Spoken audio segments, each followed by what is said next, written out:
everyone, this is Mindy Egan for Lawnfawn, and in today's video, I'm going to be creating a die-cut inlay scene for my cute little highland cows. The sets that I'm going to be using today is the highland cows.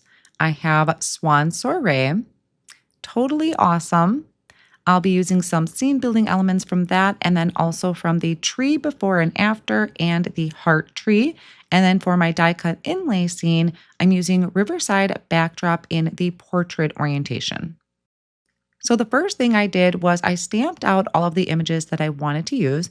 I stamped it onto 80-pound white cardstock using the lawnfawn jet black ink, and then I'm going to color them in with my Copic markers. I'm just going to do a few of the leaves here on screen for you because I really use the same coloring method for all of the leaves. I typically will use a 3-marker color combination, a light, medium, and dark. And I will start out by laying down my darkest color. And for the leaves, I'm just going to draw a line and then fill it in with the medium and the lightest. Now for the smaller tree, I'm just going to do the darkest and the lightest because there's really not a lot of room there to color in. I'm also going to use this same color combination on the grass for my cattails. So I start out with the lightest color and then kind of do some flicking from the bottom up towards the top. I'll also use this same green color combination for my frog. So what I did is I'm creating the highlight in the center of the body for the frog since he is facing forward. So I'm starting with the darkest color around the outside edge, blend it with the medium, and then finish off with the lightest down the center. And then I brought in kind of a limey green for the belly. On the highland cows, I picked out kind of this reddish brown color combination, but there's lots of different color combinations you could use for these cows. I just really loved this reddish brown. Now, you're going to see me color these a couple times. I did include the coloring for all 3 of them. What I'm doing is let's start with the body. I am looking at the direction that the cow is facing. So he is facing to the left-hand side, which means I'm going to place my shadow area on the right-hand side of a lot of his body parts and his fur. So I have the darkest color on that furthest side to the right, and then again, blend it out with a medium and a dark.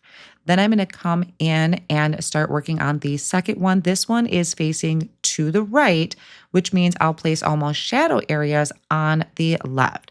Now, with the top fluff of his head, I did kind of start flicking my marker with the darkest shade from the bottom.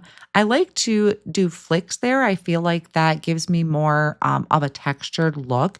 And then I placed the darkest color at the bottom of the ears.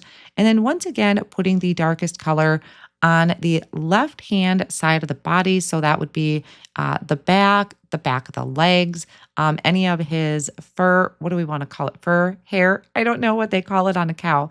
And then just to blend it out. And then one more time here, because this one is facing center, I kind of kept the same coloring method for the top part of the head on all 3 of the cows. So flicking starting at the bottom and flicking up towards the top of the head. The sun is going to be shining down. And so to me, the top of the head is what's going to be the lightest because that's hitting the light source first. And then again, here I did this similar to the frog where I kept the darkest colors kind of either at the bottom of the cow or on the outside edges. Once all of my coloring is done, I'm going to come in for the muzzle and just do kind of a light peachy color or just a really light tan color, and then kind of a vanilla color for the horns. I'll also come in and do my little baby swan there with just a light gray marker and then a darker marker or a darker gray marker for the hooves. For my tree trunk, these always kind of make me stumble a little bit trying to pick out the darkest areas. Really, I'm not going to go for accuracy. I'm just going with making sure that there's some sort of shading. So I did try to add my darkest shade to the bottom of each of the tree trunks. And then when it came to the front of the tree, adding it on each side. So again, trying to create that highlight right down the center. And then again, just blending it out.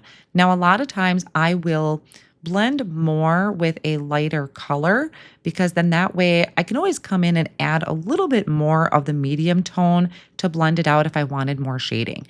But if I make sure I leave myself enough space or kind of more than I would need for the highlight color, that's a little easier to correct than if you add too much of a darker color. So again, I did that same kind of style technique or coloring method for my smaller tree, keeping the highlight in the center. I'm also coming in and doing the heart that is on the tree, keeping that fairly dark because I feel like that would be a little bit darker there. I'm going to use the same colors for my log. This one I feel like has a little bit more wiggle room because there are so many artist drawn lines in there.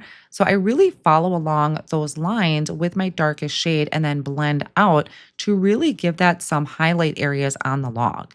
And then coming in to my cattails, I added the lightest color first and then jumped to my darkest color to add a little bit of shading on one side of each of the cattails. I lined up all the coordinating dies, die cut it out, and then we'll work on our die cut inlay scene. Again, this is the riverside backdrop in the portrait orientation. So I die cut it all from white cardstock and I'm saving all of those pieces. What I want to do is die cut inlay each of those. So I'm starting with the water. I'm going to use a distress inks today for my ink blending because I really love how water reactive they are, and really especially for the water is what I wanted that for. So I'm starting out with tumbled glass and a blending brush, just kind of giving that a light wash of color. And then I'm going to come in with a salty ocean. I'm going to keep this darker color more towards the edge of the water.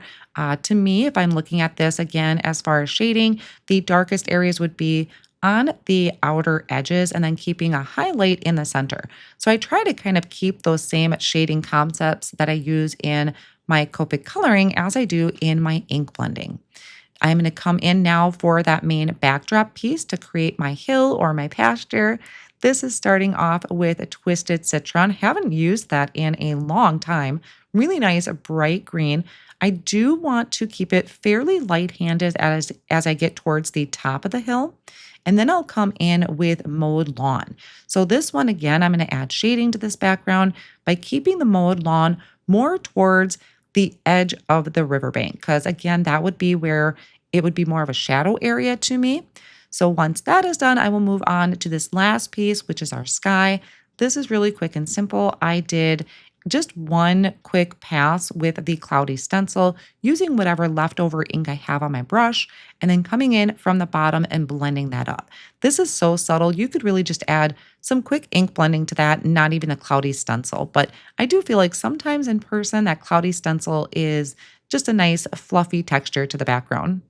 I add tape runner to the back of my main panel, and I'm not worried about the edges being colored with the ink because I'm going to cover that up. So tape runner behind my panel, secured that down to a piece of white cardstock that is 4¼ by 5½. But before I place my river in there, so it is there, but it's not glued down. And I'm bringing in some of my elements to kind of set the scene, because what I want to do is take this small little wavy die and cut, I don't want to say a hole, but I want to die cut this out of my river so that way I can tuck my cow in there. Then it's going to look like he's kind of, I don't want to say floating in the river, but he's enjoying the water on a hot summer day. I flicked some water onto that, so that's why I used the distress inks. And then once I patted that dry, I'm going to add a tape runner to the back of that, but I'm going to keep the tape away from that die cut area because I still need to have room to tuck my cow in there. Then I can place this right into my scene, so it's going to die cut inlay perfectly. I'm also going to add my sky in the background there up at the top. So now we have this really nice kind of flat background, but lots of texture and movement because of our ink blending. And I have a stitched rectangle frame that I'm adding over the top, die cut from white cardstock as well. And that's going to hide all of that excess ink blending that you saw. I'll take my cow and I'm going to add a little bit of tape runner behind it and kind of tuck him into that opening. So he is having a great old day in the water. Now I can start building up my scene. So I did speed this up. A lot of it is just kind of figuring out placement and also figuring out what I want to be glued down with a tape runner and what I want popped up. So I'm slowly building it up. The frog and the cattail and the log, I'm going to have as all one die cut piece or one image piece so I can pop it up, adding in my cattails with the tape runner, popping in my trees. So I made sure to have my larger tree in the front and the smaller tree in the back because that is just creating some perspective to our background. And then the cows and well, two of the cows, and the log I added with foam squares. I trimmed off any excess that was hanging off the edge, and then I will come in and add some white gel pen highlights to a lot of the images, the cattails, maybe even some of the leaves, just to give this a little bit more of a cutesy look. I'm bringing this background into my MISTI, and I'm going to stamp a sentiment that is off of the swan soirée. So I started with the word beautiful. I tried to center that as best as I could, and then brought in these smaller sentiments to go above and below that. And then I did find this cute little heart that I'm going to add to this as well. I'm kind of obsessed with adding a cute little heart to my scene somewhere. So I stamped that in bubblegum ink up at the top by my sentiment.